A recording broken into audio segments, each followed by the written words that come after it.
So, on the topic of this election, one of the things that started to bother me is that, and I'm going to post the link to the map of the United States. Like right after the election, they put out this map and it showed that all 50 states had shifted right since January 6, 2021.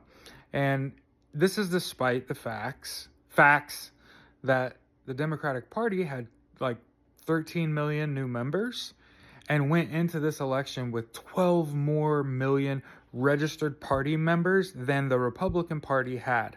If my math is correct, it was like 45 million to 32 million was what I saw before the election. I can promise you that the Republican Party is steadily losing members and that the Democratic Party is steadily growing, especially since election night, regardless as to what actually ends up happening. And one of the things that bothers me is because I don't live in a swing state. I live in flyover country here in Indianapolis, Indiana, where I live in Marion County, which is very Democratic and blue, but I'm otherwise a blue dot in a sea of red. And one of the problems that I have and will always have, regardless as to what happens, is that despite there being clear election interference, 80 bomb threats called into majority black polling places on election day, and those places had to be evacuated and the power restarted. And it is believed by many that people went into those facilities and installed malicious code via USB on units connected to the internet and flipped ballots and created all kinds of havoc. And that this was a multi-pronged attack. And it showed me, someone who has a very limited knowledge of programming, but I am about a year away from a data analytics degree from Purdue. So I have a basic understanding of programming. And the many ways that our election was attacked shows me a hallmark of foreign countries. For example, like Russia, Israel, right? Like, the way that North Korea even, the way that they chose to manipulate our election was a multi-pronged attack, right? And the thing that bothers me is that I don't believe, with 13 million more registered members, with record early turnout and record mail-in voting and record early voting. I mean, think about this. My wife and I, again, we live in Indianapolis, Indiana, and we early voted, and we waited 2 hours to do that. And we looked around while we were in line, hundreds of people here in Indiana, and it was, majority women and people of color. And it will always bite me. How did we have early record voting, early mail-in voting, early voter turnout? How did the entire country shift right after January 6, 2021? I don't believe that. How did the Democrats have 13 million more registered members? And ultimately, how come I can't see my ballot? Like, I can go in and see that it was received and approved, but I want to see that all them boxes are checked that I checked, and that them boxes ain't been changed. And until there's an audit that can confirm for me exactly what my current ballot that has been approved says, I will always call into account the results of this election. Because I don't believe you when you tell me that, people say, we live in a deeply racist country, and then people make stupid shit-ass statements like half this country is racist. And it's like, no, half this country is stupid. The other half is even stupider. And the reality of this country and how it treats people is that despite us, majority of people in the United States believe in God. And God said we were all created equal, right? But we don't believe that. And we don't put that into play. And we're not living that way. Other people's lives mean nothing to us. And honestly, I thought every person's life was important, and as far back as I can remember, to the Rodney King beating, where live on television you saw somebody get pulled out of their semi and just their ass beat by the cops. And it was the first time where I was just like, oh, wow, like none of us are important. And at any time, the police could just like totally come and ruin your life. And you could have no reason for the police to be on your land. Yeah.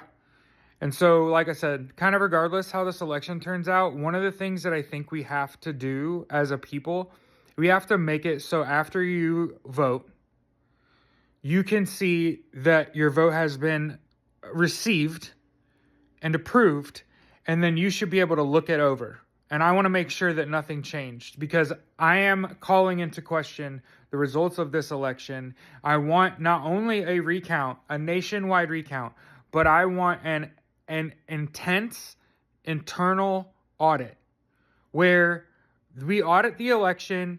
It doesn't necessarily affect the result. But if we can prove that there's cheating before the election's certified, I think as an American, I want another way to get a vote in. Because continuing to use Starlink, continuing to use these voting machines that are archaic and corruptible in the election of our lifetime, I feel like it's a worthy investment for the U.S. to government to say, we have to do this another way because our election's been interfered with. And it speaks volumes when Jacqueline Singh, who was the Harris Biden cybersecurity lead in 2020 on their election, when she writes an open letter and says, hey, you've got to do an audit of this election. See, I've been telling you this the whole time. And it's going to happen. And again, my whole purpose in making content is in de-escalation. Because there are a lot of people out here that are foaming at the mouth. Either fucking way. I've heard it both ways. I've heard Republicans that said, if this election gets overturned, I'm rioting. And I've heard people on the left say, if Donald Trump becomes president, he won't be president for long. And I don't want there to be bloodshed. I want the people that feel like this election was interfered with, I want clarity. The people that on the right that feel like if not our guy, then we riot, like they need to know that what the left is saying is we want to make sure this is a free and fair election and that all votes are counted. And we know that millions of votes were not counted. And we know that there was election interference. The media full on admitted it, that there have been bomb threats in majority black polling places, like 80 of them on election day. It's awful, right? The media did tell you that. The FBI told the public that. They evacuated places. They had to turn the power on and back off. People were allowed in there with badges. And remember, I told you in 2015, 2016, Turning Point USA, right? They had a meeting where they made a video where they told everybody to go be poll workers, go be bean counters, vote counters, right? So I think that system's got to be replaced too. And I think that we need to do it now. I think we need to do it this election. It's very important to me. And I think that we could do it nationwide. We could do a recount, do an internal audit, and do a revote. We can do all of those things before it needs to be certified. And I promise you, if we do all of those things, Kamala Harris wins this shit in a landslide. It's not over. I don't think it's over. I think that there's a call at 3 p.m. today, and I don't even expect anything. I expect to sit on that call in frustration and silence because there's no breadcrumbs. Come on, dog. But there have been all along that democracy is not just going to die quietly in the night. And that if you just do some research on organized crime and gangsters in the United States, the DOD don't miss. They always get their man. So a lot of people have been saying like, oh, he got away with it all. If I were just rich and white, I could do anything I want and get away with it. And that's in regards to Jack Smith dropping the 2 investigations into January 6th and trying to overturn the election, right?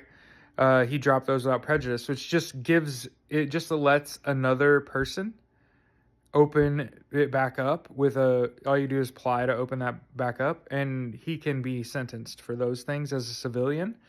But Jack Smith's probably about to be a federal judge, aka a thorn in Donald Trump's side. And with Kevin McCarthy stepping down, no more Matt Gaetz, MAGA is getting weaker by the day. Russia is getting weaker by the day. I expect an extreme act by not just Donald Trump, but like I expect an extreme act by Russia soon. I hope it's not a nuclear weapon. They have promised that. I'm saying like the NATO is about to supply the Ukraine with missiles that can go 5,500 kilometers. That's St. Petersburg and Moscow. So now that that's on the table for Ukraine, I would do it in a heartbeat. Mm-hmm. Yep. Because Russia is advancing, despite the fact that that Ukraine put up landmines, and when you have the capability to bomb large population centers in a country that's failing, you only need to do one run. And this will end very quickly. And if Vladimir Putin ends up in that bombing, cool. But like I said, as someone who has studied this over the course of history, over my life, history, politics, world politics, the involvement with Russia in world politics and Israel in world politics, it's come to the United States. It's here. It's here. It's right on our doorstep. But again, I just want to get this message out that I'm not giving up on the US of A, on the DOD, DOJ. They always get their guy. Those guys don't want to lose their jobs at the FBI, CIA. So you don't think they're working extra fucking hard right now to figure out how do we not let that person be in charge? Come on, dog.